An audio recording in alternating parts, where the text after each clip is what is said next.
Salut tout le monde, j'espère que vous allez bien. Aujourd'hui, au moment que je filme cette vidéo, on est à la fin novembre, fait que j'imagine que plusieurs d'entre vous, comme moi, votre prochaine compétition n'est pas avant dans plusieurs mois, fait que ça peut aller jusqu'au printemps, voire même jusqu'à l'été 2022. Fait que vous êtes, dans le fond, en ce moment, dans votre période de hors-saison.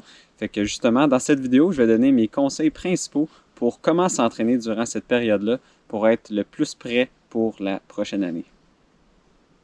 OK, donc mon premier conseil, ça serait de varier le type de sport qu'on fait durant la période de hors-saison. Fait que ça a des bénéfices à la fois pour le côté physique, mais aussi pour le côté mental.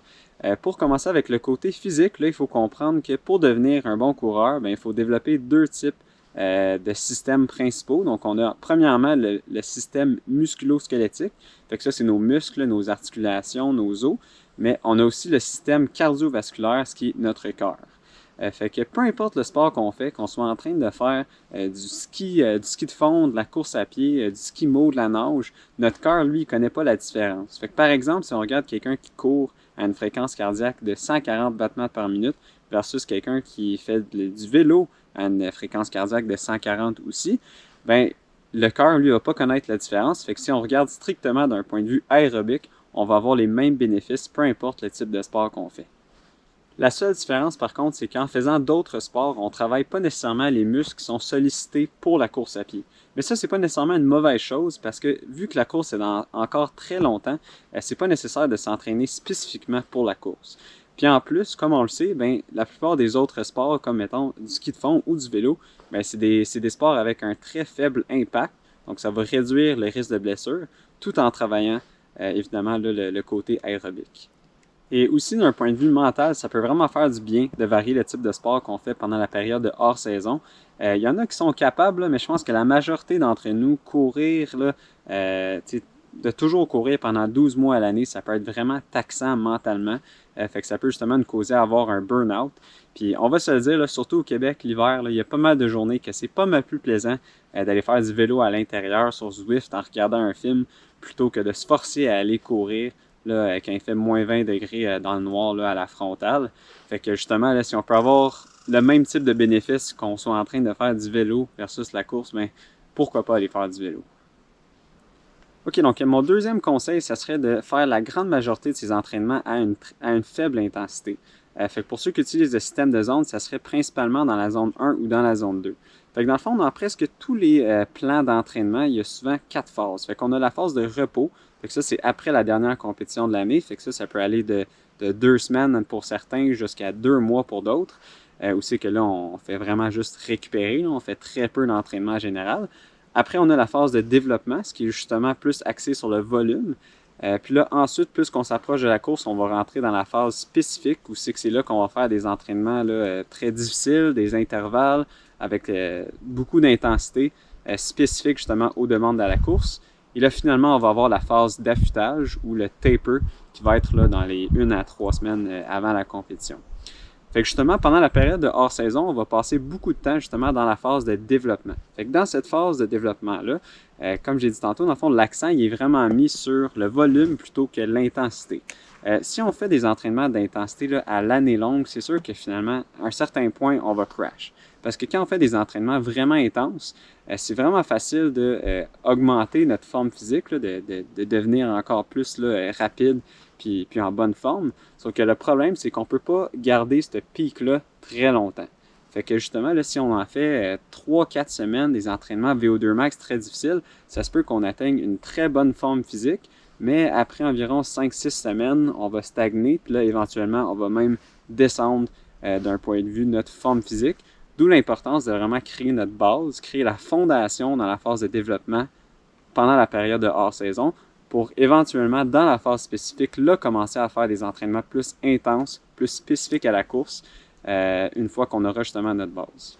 OK, donc quelque chose que je trouvais quand même intéressant de noter ici, c'est que pour plusieurs d'entre nous au Québec, nos prochaines compétitions là, risquent de ne pas être avant juin ou même juillet en 2022. Là, justement, là, la trail, la clinique du coureur au Québec Mega Trail, c'est souvent parmi les premières courses de trail au Québec, les premiers ultras. Puis ça a quand même lieu là, en juin, ce qui donne quand même une période de 6 mois aussi qu'on n'aurait pas de compétition.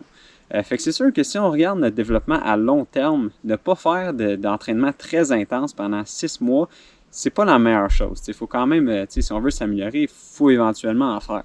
Donc, ce que moi, je pourrais suggérer dans ce cas-là, ça serait de faire 2 cycles d'entraînement. Fait que ça serait, mettons, d'atteindre un certain pic, comme si on ferait une compétition rendue en mars. Puis là, après, on recommencerait à zéro avec la phase de repos pour ensuite atteindre un autre pic en juin-juillet pour justement les premiers ultras. Ok, donc mon troisième conseil, ça serait de faire environ une fois par semaine une séance de sprint en montée.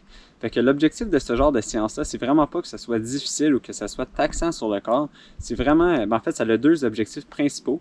Premièrement, c'est pour travailler sa puissance, mais aussi pour développer une bonne technique de course. Fait que un exemple de ce genre de séance-là, ça pourrait être 8 intervalles, 8 sprints en montée d'environ 10 secondes dans une pente très à pic avec une récupération complète entre chaque sprint. Fait que la récupération complète, là, ça pourrait être là, un 2-3 minutes à un jog très très mollo ou même de marcher pour vraiment complètement récupérer entre chaque sprint qu'on fait. Fait que justement, à chaque sprint qu'on fait, ça va nous forcer à avoir une bonne technique de course avec une cadence élevée. Puis en plus de ça, vu que c'est en montée, ça va réduire, tu vas avoir moins de chances de te blesser, étant donné que l'impact va être moins grand que si tu faisais des sprints sur une surface où c'est que c'était plat. Ok, donc mon quatrième et dernier conseil, ça serait de commencer à faire des entraînements de musculation, pas plus que 1 à 2 fois par semaine durant la période de hors-saison. Fait qu'il y a beaucoup de monde qui ont des opinions différentes à ce sujet-là, donc je vous invite à laisser des commentaires si vous n'êtes pas d'accord avec ce que moi je vais dire. Mais personnellement, pour moi, je pense que si notre objectif là, c'est strictement de devenir un meilleur coureur, alors la meilleure façon de le devenir, ce serait de plus courir ou du moins faire plus d'activités cardio. Par contre, je pense qu'il y a quand même des bénéfices à faire de la musculation pour éviter ou bien pour prévenir le risque de blessure qu'on pourrait avoir quand on va commencer à faire des entraînements plus intenses. Fait que justement, si on sait qu'on a tendance à se blesser souvent aux mêmes endroits, comme par exemple, moi je sais que mes ischio-jambiers, j'ai souvent tendance à me blesser à cet endroit-là, mais pendant la période d'hors-saison, je peux justement en profiter pour renforcer ces muscles-là, pour éviter que je retombe blessé quand là je vais commencer à augmenter vraiment ma charge d'entraînement. Aussi, je pense que c'est important de faire ce genre d'entraînement-là de musculation pendant la période de hors-saison parce qu'on ne veut pas nuire à nos entraînements d'intensité quand on va être dans la phase spécifique. Fait que justement, là, c'est sûr que si on fait des exercices de renforcement durant la phase spécifique, c'est sûr qu'on va avoir de la fatigue musculaire accumulée, ce qui va négativement impacter nos entraînements d'intensité, puis c'est évidemment pas ça qu'on veut. Alors voilà, ça c'était mes 4 conseils pour quoi faire durant la période de hors-saison. Alors j'espère que vous avez aimé la vidéo. N'hésitez pas à laisser des commentaires si vous avez des suggestions ou si vous êtes en accord ou en désaccord avec des conseils que j'ai nommés pendant la vidéo. Fait que vous pouvez toujours vous abonner à ma chaîne YouTube si vous voulez être notifié quand je vais faire d'autres vidéos. Il y en a beaucoup qui s'en viennent très bientôt. Merci!